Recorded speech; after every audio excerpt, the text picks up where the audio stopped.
On September 29th, 1890, Daniel Buckley was born in County Cork, Ireland. At just 21 years old, Daniel would board Titanic and survive her sinking. I call on him now to come forward and share his brief story with our virtual subcommittee, as he may provide us with a perspective that I think you will find fascinating. You see, Daniel defied the odds and survived the Titanic disaster with a third-class ticket in his pocket. Today, we hear of his unlikely escape from the ship and our first account of Titanic's infamous third-class gates from someone who may or may not have been trapped behind them. Welcome to Witness Titanic. I'm your chairman, James Penca. Let's dive in.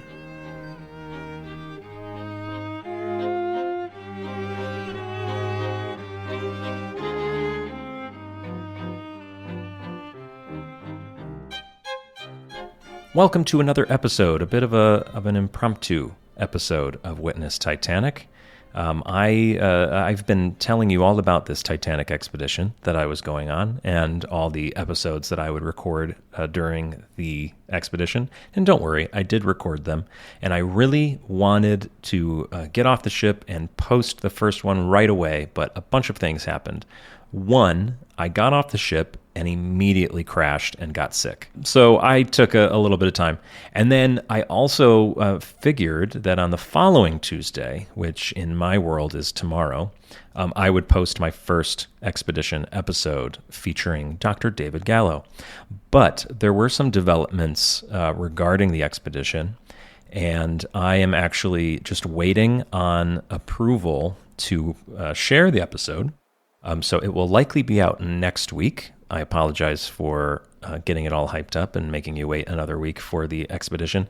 But you will not be disappointed, because part of what has happened since my last episode is I'm excited that I'm pretty sure that one of our upcoming episodes, potentially after the expedition episodes, will be a very special episode. So that's all I'll say for now. Hopefully I don't have to walk this back. But it's very exciting. We're going to record something cool for you all. So with that in mind, I do need to post something tomorrow on Titanic Tuesday. I decided to dive into some testimony of someone I really like, someone I already know a little bit about. So let's get into Daniel Buckley. Daniel Buckley defied the odds in many ways. In one way, he defied the odds by surviving the Titanic disaster as a third-class male. There were 452 third-class men aboard Titanic. I want you to imagine in your head how many you think survived. Okay, 452. How many do you expect for me to tell you survived the sinking? Do you have the number in your head? 452. How many survived? Pause it if you need to. The correct answer, 60. Only 60 men survived out of 452. That's almost 400 that did not survive. That's wild. Oddly enough, though, here's kind of a fun fact. It is the most men to survive from the three classes. Only 13 men survived from second class. The second class men had a really terrible odds of making it. They had the worst demographic odds. So if you're a second-class male aboard Titanic, you're really not looking at anything positive. But also 58 first-class men survived, 2 less than third class. It's a much better survival rate overall, because there weren't 452 first-class men. It was a much smaller class. So while 60 survived in third class, and that is the most of the three, it's mostly by virtue of the fact that there were so many of them. But that's one way that Daniel Buckley defied the odds, is he was one of 60 men to survive. But in a crazier way to defy the odds, he is one of only 3 third-class passengers, men and women, to testify at either inquiry. Only 3 third-class passengers were asked to testify. That is absolutely crazy to me, that the men who ran the inquiries on both sides of the Atlantic had no interest to hear from a third-class passenger. The UK inquiries didn't ask a single one. All 3 were in the United States. It's really wild because their experience is so valuable. They are some of the first people to witness water in the ship, and what we would gain from knowing these things it'd be so great. But that's okay. We get Daniel Buckley, we get 2 others, and we will get to them at some point. I actually just read their testimony, thinking about maybe doing a 3-in-1 episode, but they're all just so interesting on their own that I won't waste the time trying to cram them all in. They deserve their own episode. But let's talk a little bit about Mr. Buckley. So Daniel Buckley, as I mentioned, he was born in Ireland in 1890. He had of course, a family. He was a farm laborer, like many people from third class. And by family, I mean he had siblings and whatnot. He was not married. He was a single male traveling alone. You can look up all you want about Daniel Buckley. You won't find much. Of course, Encyclopedia Titanica is a great place to start your research. They often have most, if not all, of what is known of these people. But Daniel Buckley thankfully survived, so we get to hear his story. He gets to live a bit of a life after the sinking. Unfortunately, it wasn't much longer after the sinking, but we will get to that. But let's dive right into his testimony, because again, there's not much to know about him, except for he was on a couple censuses and he boarded in Queenstown, but he's about to tell us that himself. Daniel describes himself to the subcommittee as 21 years old. Of course, we knew that. He lived in King Williamstown. That is, I looked it up, that is still a town name, thankfully. King Williamstown in Ireland. It's not too far from Cove, from Queenstown, as he would have known it in 1912. But he also says that he was going to live at 855 Trent Avenue in the Bronx. And I looked this up, and I cannot find a Trent Avenue in the Bronx anymore, which is sad. I think that's interesting that just a road might disappear. I mean, he might be mistaken. He might be saying a different word, and the person wrote it down wrong. Though this being in New York, you would assume that the person transcribing this would know where he's talking about. I found a Trent Avenue on Staten Island, but that is not the Bronx, not at all. He's asked, where did you get aboard the Titanic? And he says, at Queenstown. And he's also asked, how did you happen to come over to America? So why did you board Titanic in the first place? And his answer is, I wanted to come over here to make some money. I came in the Titanic because she was a new steamer. Pretty simple. Like many, he boarded Titanic out of he just knew the name. He had seen in the newspapers that it was a new ship, and now he was planning a trip anyway. Might as well go on something exciting, something to tell your friends about. When you get to Trent Avenue, you can tell your new friends that you came over on Titanic.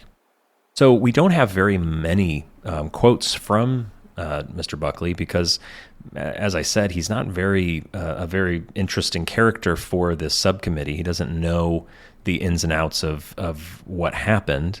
As much as I would have a million questions for him, they certainly didn't. So he really only has a few pages. So I went through those pages as I do for every episode, and I only pulled out a few quotes. So we will get through these pretty quick. But his only mention of what the voyage was like, and this is just classic, the bias to first-class passengers and crew, which I get it. The crew should be asked more questions. But we only have one mention of his voyage, but this isn't actually from his inquiry. I'm taking a little excursion to a letter that he wrote. He wrote a letter to his mother. It appeared in the Cork Constitution a month after the sinking, his account. But this is something he said about the voyage. One of the few things he says about the voyage. He says, it was a great change to us to get on this strange steamer, as we had a grand time on the Titanic. We got very good diet, and we had a very jolly time dancing and singing. We had every kind of an instrument on board to amuse us, but all the amusement sank in the deep. And a little mention for everybody, Daniel Buckley is from Ireland, and he would not sound like that, but I don't do accents very well.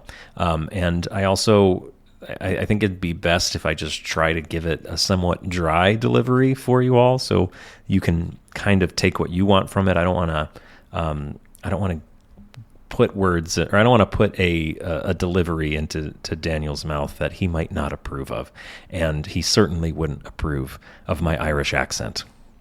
And just like that, we are already at the sinking. We're already at the iceberg collision and the disaster. He's got quite a bit to say about it, especially about the gates and everything, which we're going to get to in a second.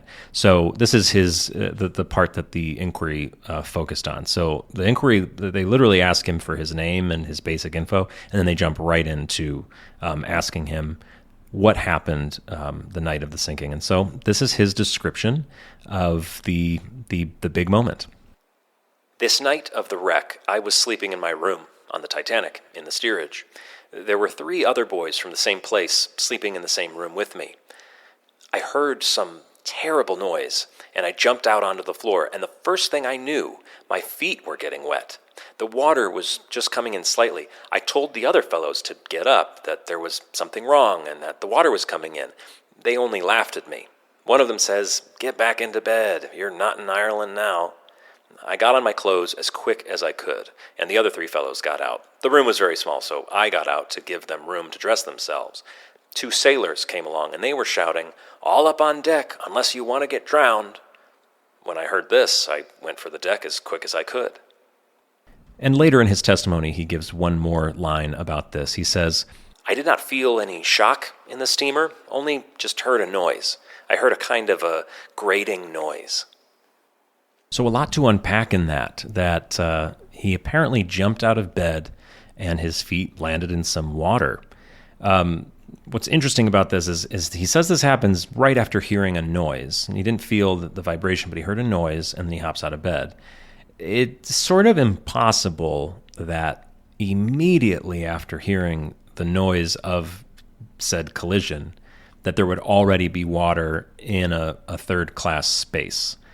So this kind of gets into the realm of what is his memory of this? Was the noise even the iceberg collision? Did he hear a different noise?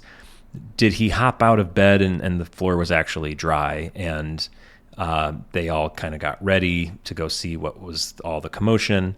And before they left, the water started trickling in, and this is just his shorter version of the story, just kind of condensing it. It's the funny thing about humans retelling important moments in their lives. Pretty much immediately, we shift the telling of the story to either make it make more sense or to make it more interesting, maybe. So, yeah, it's kind of impossible that there's already water on the floor of his cabin, unless his cabin was one of the boiler rooms, basically. So there's something odd with that, but it's still quite dramatic to hear that there was already water coming in. And he writes a letter to his mother that we already heard from, and in that he tells the same story, that he hopped out of bed, turned the light on, and saw that there was a stream of water running along the floor. So I'd love to know the physics of it all. He certainly was in the bow. There's no doubt that he was roomed in the bow, where apparently the men were mostly roomed. And so it makes some sense, but not quite all sense. But his quote of sailors coming along shouting, "All up on deck unless you want to get drowned," that's really interesting as well, because the crew was not instructed to do this for quite a while into the night. So perhaps these are just sailors coming along making a bit of a joke of it, because water's clearly in their space as well. There's just so many fascinating tidbits about that memory, what I would give to have a little recording of what actually happened. So moving on, Senator Smith asks him, "What became of those other 3 boys?" "I cannot say. I did not see them any more after leaving the room where I parted from them." "They were lost?" "Yes, they were lost."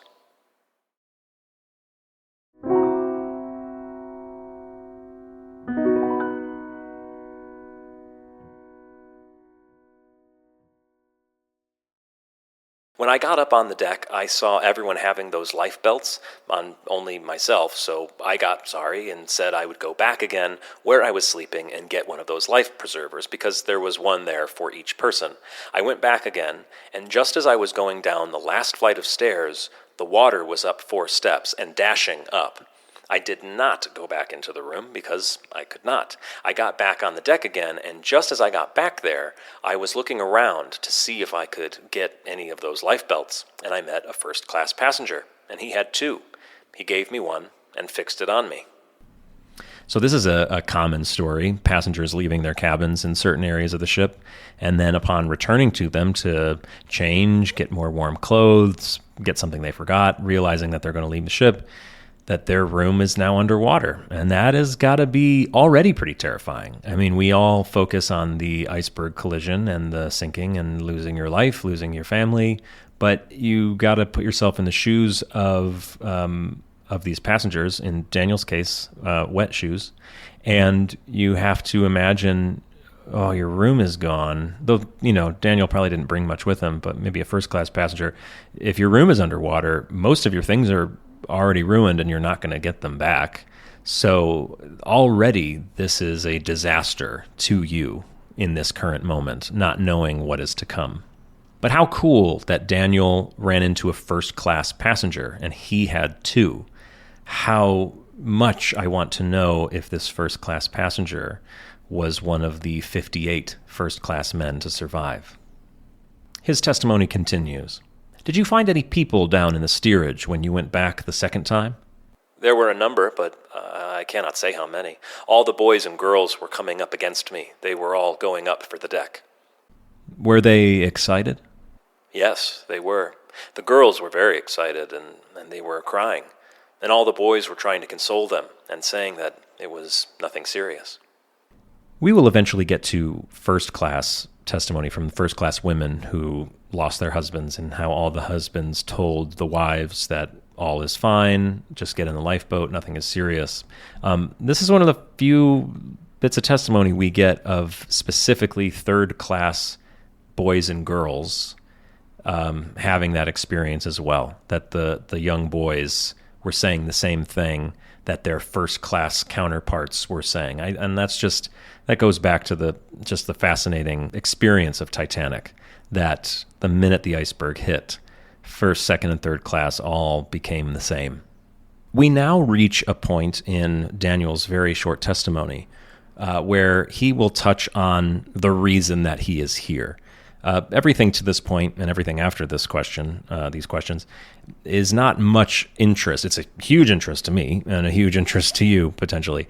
But to a government inquiry, they don't particularly care how a third-class passenger experienced the sinking.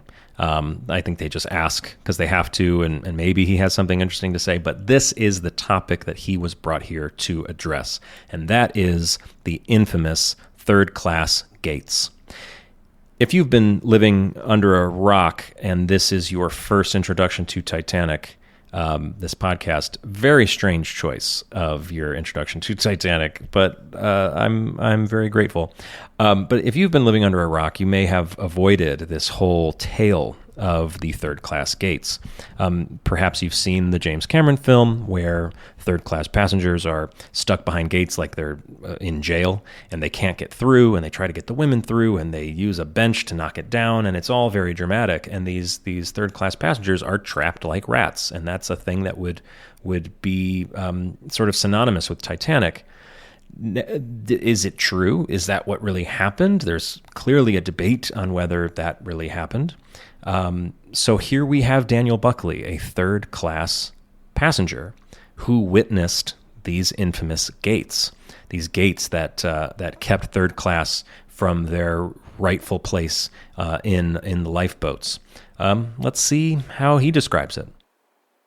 Was there any effort made on the part of the officers or crew to hold the steerage passengers in the steerage? I don't think so. Were you permitted to go on up to the top deck without any interference? Yes, sir. They tried to keep us down at first on our steerage deck. They did not want us to go up to the first-class place at all. Who tried that? I cannot say who they were. I think they were sailors. What happened then? Did the steerage passengers try to get out? Yes, they did. There was one steerage passenger there, and he was getting up the steps, and just as he was going in a little gate, a fellow came along and chucked him down, threw him down into the steerage place. This fellow got excited, and he ran after him, and he could not find him. He got up over the little gate, and he did not find him. What gate do you mean? The little gate just at the top of the stairs, going up into the first-class deck. There was a gate between the steerage and the first-class deck? Yes, the first-class deck was higher up than the steerage deck, and there were some steps leading up to it, 9 or 10 steps, and a gate just at the top of the steps. Was the gate locked? It was not locked at the time we made the attempt to get up there, but the sailor, or whoever he was, locked it, so that this fellow that went up after him broke the lock on it, and he went after the fellow that threw him down. He said if he could get hold of him, he would throw him into the ocean. Did these passengers in the steerage have any opportunity at all of getting out? Yes, they had. What opportunity did they have? I think they had as much a chance as the first and second class passengers. After this gate was broken? Yes, because they were all mixed. All the steerage passengers went up on the first class deck at this time when the gate was broken. They all got up there. They could not keep them down. So there you have it. It's just one man's view. There are other third-class passengers with other experiences, but Daniel Buckley's experience is that this gate that we've all heard about was a gate at the top of a set of stairs coming from the forward well deck up to the first-class promenade on B deck. So if you aren't aware, look up a picture of Titanic, and you'll see what I'm talking about. If you start at the very front, the very bow of Titanic, you have the forecastle deck. That's where the main mast, the forward mast is, with the crow's nest on it. At the base of that mast, the deck goes down a level to the forward well deck, and then it goes back up. That's why it's called a well deck, because it's sunken in between the forecastle deck and the superstructure. So that well deck would have been a pretty common place for third-class men to go for a smoke or whatever, because it was an exterior area near where they were berthed. So they could go up on this deck. So this is where they would go if something happened. And this is where ice would be sitting from the iceberg, the actual iceberg left behind shards of ice, chunks of ice on the forward well deck, and apparently they were being kicked around and tossed around, and it was all very fun for a time. But there's one set of stairs that goes up to the deck above, which was a first-class promenade. So first-class passengers could literally just stand there and watch the third class down on the well deck. It must have been strange. But this area is off limits to third class usually, and there is a gate and there is a sign that says third class passengers are not allowed up there. And this gate apparently locked, and it was open, but it was locked by this sailor, and then this third class man chases after that sailor and attempts to throw him into the ocean. All very funny, I'm sure, at the time. But this is the gate. This is the infamous gate that was closed.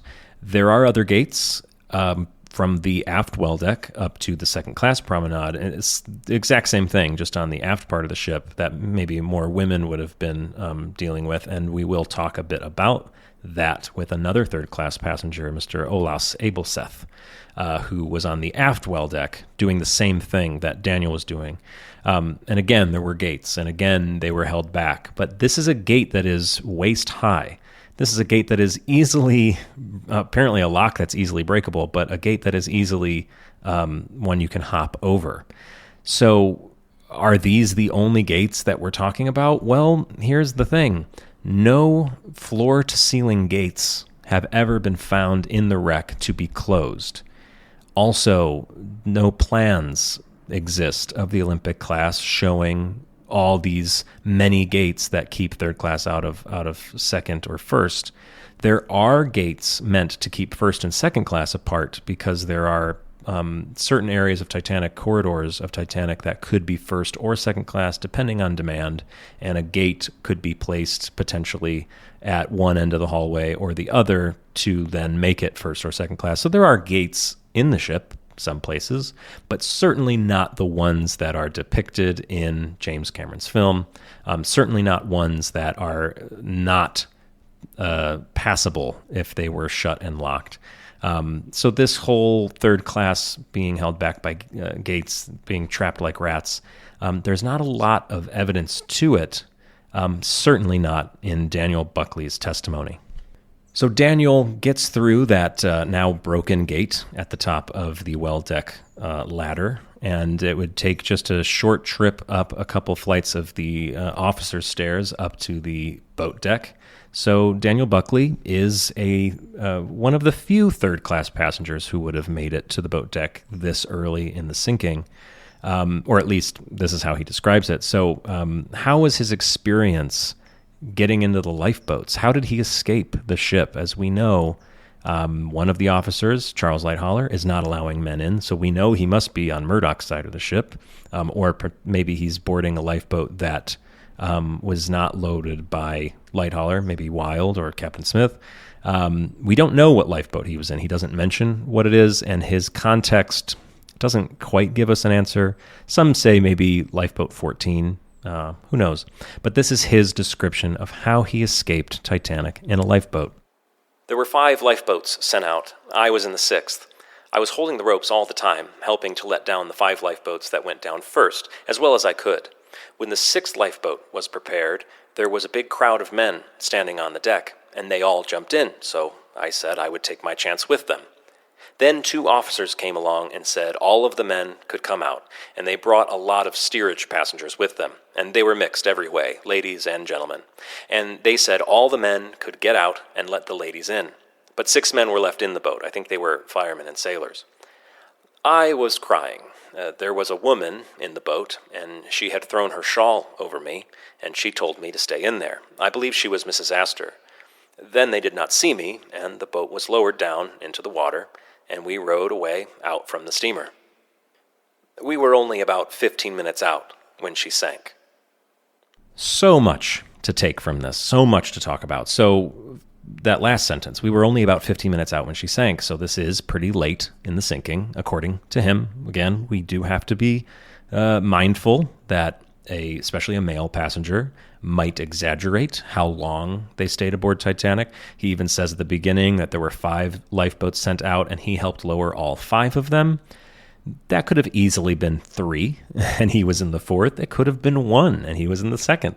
And over a couple days of sitting on the Carpathia and seeing all the women crying and seeing all the dirty looks he's getting from women who lost their husbands, and here's this third-class boy who somehow got out.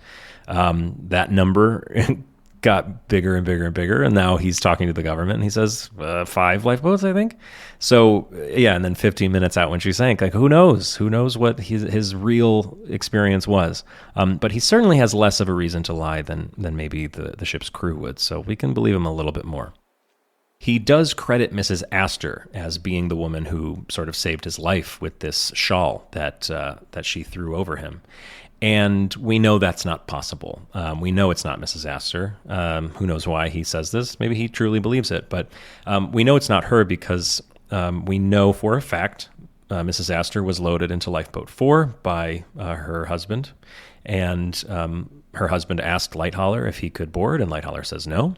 And Lightholler famously won't let any men in. And in this story, Daniel is telling us that men were let in, but they were told to get out, and some men were left in. So we just know this can't be Second Officer Lightholler's boat. So we know that it's not Mrs. Astor. But she saves his life nonetheless, whoever this mystery woman is. And in fact, Daniel Buckley tells this story in a letter home to his mother, and he tells it slightly differently. He tells it in a much more poetic way, like I think in a much nicer way. But that's just the nature of it. When you can write it down, you can edit it in your head before putting it on paper. While when you're talking to the government, you say what's off the top of your head.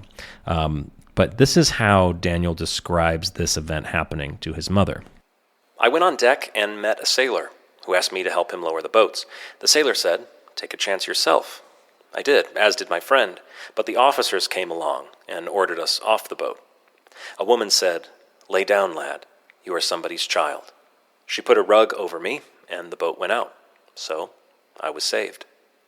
So it's super interesting how different the story is between his letter to his mother and this account. The letter home to his mother would have been written a few days apart from this event, so maybe his memory changed. Who knows? But in his account to his mother, he says that a sailor asked him to help and then a sailor told him to get in the boat, which he does not tell the government, which I suppose if I'm telling my mom that I survived, it would make me look a little better if a sailor told me to do it. So I look a little bit better for Mom. But he also doesn't mention that he was crying, apparently. He also says that the woman told him to stay in the boat because he was somebody's child. Now, that is so beautiful, this interaction between an older woman who maybe is first class and this young third class boy that she says, stay there, you're somebody's child. But it just brings out so many questions.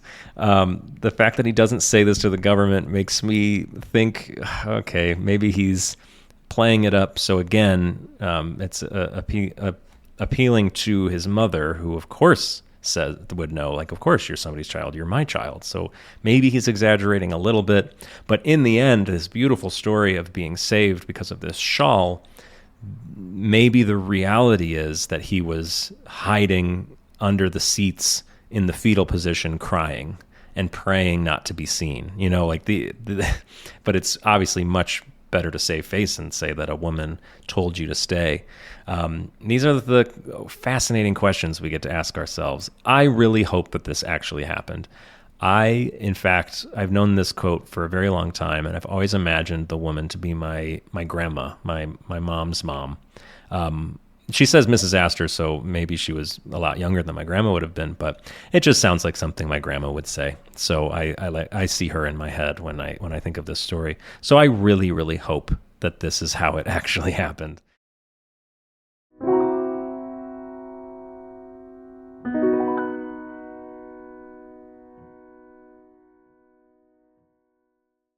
One last detail he gives about this whole situation, about the officers ordering the men off the boats. He says separately, "The men that were in the boat at first fought and would not get out, but the officers drew their revolvers and fired shots over our heads, and then the men got out."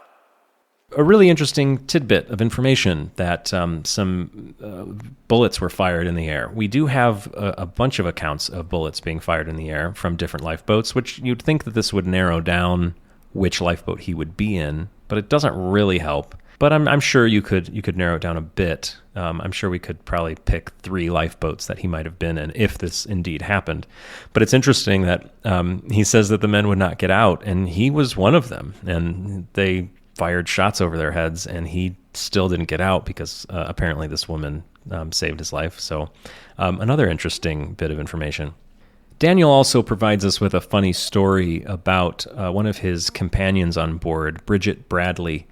He says in multiple quotes, and one we've already heard, something about the boys from his place. And in this one, he says, "There was a girl from my place." And I'm assuming he means, from his town. Lots of the third-class passengers, while they were traveling, quote-unquote, alone, they weren't traveling with a sibling or a wife or children, but they would travel in packs. You'd travel in the people from your town would all go at the same time, so at least you knew somebody. And so when he says a girl from my place, he means my area. But he describes Bridget Bradley doing something kind of outrageous. He says, "There was a girl from my place, and just when she got down into the lifeboat, she thought that the boat was sinking into the water. Her name was Bridget Bradley. She climbed one of the ropes as far as she could and tried to get back into the Titanic again, as she thought she would be safer in it than in the lifeboat.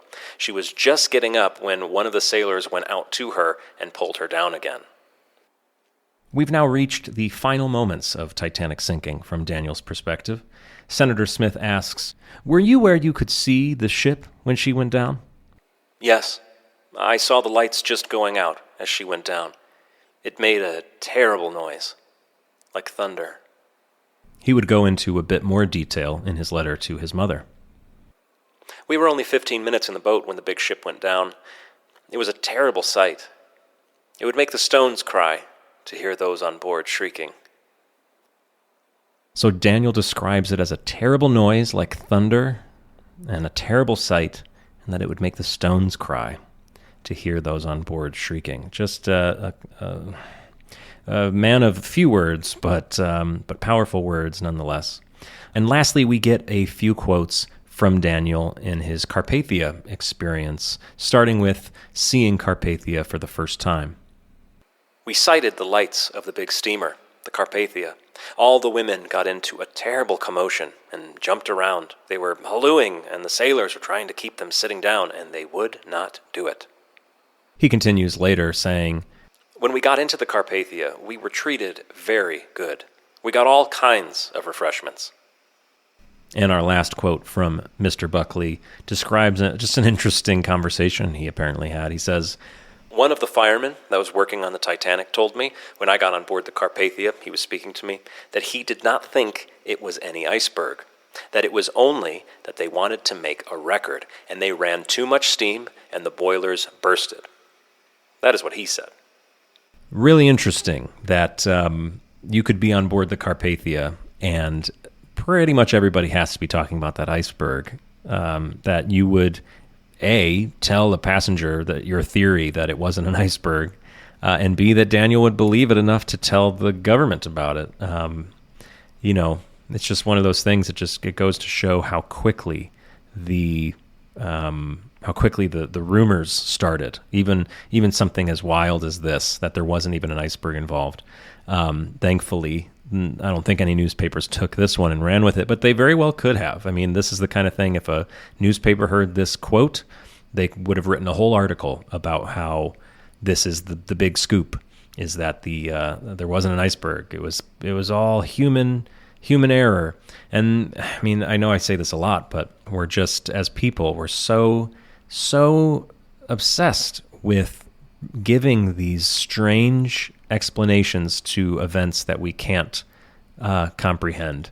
An iceberg isn't interesting enough. An iceberg isn't dramatic enough. It has to be something worse. It has to be human error. It has to be, I don't know, people just love it. And they did from the minute the iceberg hit the Titanic. This fireman was already on Carpathia saying, you know what I heard, and it's human nature. And that's it for Daniel Buckley's United States testimony. And he would not be questioned in the British testimony, and his only other contributions would have been through his letters home. However, hold on, I'm just seeing this for the first time. The Advocate, on the 1st of June, 1912, published a poem by Danny Buckley of King Williamstown, County Cork, a survivor of the wreck. I've never read this before. Shall we read it together? Wow. And then, here you go. All that. At the bottom of this poem, it says 855 Tremont Avenue, which does exist. Tremont Avenue in the Bronx. Okay, so we figured that out. He must have said it wrong, or the person wrote it down wrong. But let's read this poem by Daniel Buckley. Sincerest sympathy goes out today from every heart to friends of those who sleep, from kindred and dear homeland far away, within the deep. And in a special manner for our isle, when we think of our beloved dead, the toilers of the sea who perished while in quest of bread. Some sailed, expecting to clasp lovingly their own beyond the waves, and others sighed, for leaving souls they ne'er again might see where mortals bide. But fate for hundreds had a sad surprise, and showed how worthless oft are wealth and fame. The mammoth liner, lauded to the skies, a wreck became. She sank in spite of all the skill displayed, striving to make her mistress of the sea. For ere the Witling could come to her aid, submerged was she. And with the ship sank poor and wealthy too, death exercised o'er classes all his power, and gold could not his iron grasp undo, not for 1 hour. And so the ocean is not conquered yet. Its awful might it uses ruthlessly. It still can fill with sorrow and regret humanity. Oh yes, o'er homes of joy it seems to have the power to cast a lasting pall of gloom, and turn itself into a yawning grave where no flowers bloom. Wow. that was really nice. I'm not I'm not a poetry expert, but that was really nice, especially those last few lines. Submerged was she, and gold could not his iron grasp undo. Not for 1 hour. Oh, there's really nice. I really like that. I'm so glad I found that sort of live mid-recording. I'm so glad that I found that out of the corner of my eye. Well, great. I mean, I was going to talk more about it, but that's a good way to go out. I really enjoyed that poem. So, folks, that's it for today's episode. Daniel Buckley withdrew from his testimony. And it was a pleasure to talk to you about him. I will post this tomorrow on Titanic Tuesday, and I hope you enjoyed this episode, and I hope next week to finally get out our first expedition episode with Dr. David Gallo a little bit later than intended. But I assure you it will be worth the wait, especially if I get to make an episode about a certain topic that I hope to make an episode about. No promises. We will see. Thanks again for listening. Be nice to each other as always, Titanic community. Send me your emails. Leave your comments. I appreciate everybody's comments on the YouTube videos, even the ones where they disagree with my opinions. It's generally still a very positive experience. My favorite thing, though, there was a conversation between two people who disagreed about something that I brought up. And the way that they disagreed was the most polite disagreement ever. And it's like the Titanic community has never seen this. This is the first time that two Titanic people disagreed on something, and they were polite about it, and everyone remained friends. It was great. So I hope that was inspired by me saying to be kind to each other. So keep that up. That's really great. I love it. All right, folks, that's it. I'm going to stop rambling now. I will see you next week, ideally, for Expedition 2024. I'm your chairman, James Penca, and thank you for listening to Witness Titanic.